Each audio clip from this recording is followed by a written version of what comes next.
Should you claim at 62? Wait till 67? Hold out for 70? I get this question all the time. And here's the truth.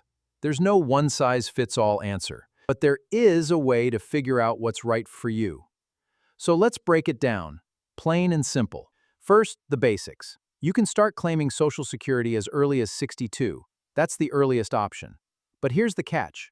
Your check gets permanently smaller. We're talking up to 30% less than what you'd get if you waited. Then there's 67.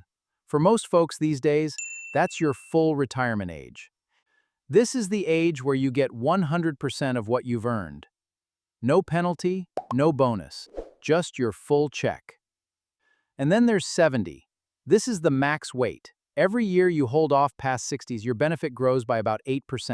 That's guaranteed, not tied to the stock market. Not tied to luck, just guaranteed growth for waiting. So on paper, 70 looks like the winner, right? Bigger check, more money, done deal. Except it's not that simple. Stick with me. The real question isn't which check is bigger, it's which one gets you more money over your whole life. And that depends on something none of us can predict for sure: how long you're going to live. Let's do some quick math. Say your full benefit at 67 is $2,000 a month. Claim at 62, you'd get around $1,400 a month. Smaller check? Sure. But you get it jumps to around $2,080 a month. Bigger number. But you're waiting almost a decade to see a dime. So when does waiting actually pay off? Usually around age 80 to 82. That's the break-even point. Live past your early 80s? Waiting wins. Don't make it that far? Claiming early actually puts more money in your pocket over your lifetime. Kind of changes things when you look at it that way, doesn't it? So who should claim early at 62? Honestly, a lot of people. Here's when it makes sense. You've got health issues, or your family just doesn't tend to live super long. No shame in that, it's just math. Take the money while you can enjoy it. You need the income right now. Maybe you don't have a big pile of savings to lean on. That check at 62 can be a lifeline. You're done working and you don't want to keep pulling from your 401k or IRA every month. Getting that guaranteed check can take the pressure off. Or maybe you just like certainty. A smaller check now beats a bigger check you might never see. Who should wait until 67? This is kind of the no-drama option. You get your full benefit, no penalty for claiming early, no need to grind out 3 more years for the bonus.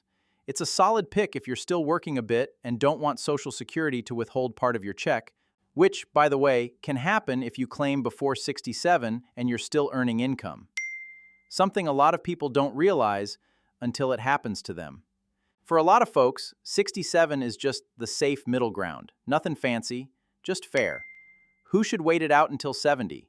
Now this one's for a specific type of person. Here's something people miss, though. If you're married and you're the higher earner, this decision isn't just about you. Your spouse's survivor benefit is based on your check. So if you claim early and take a smaller amount, and something happens to you down the road, your spouse could be stuck with a smaller check for the rest of their life too.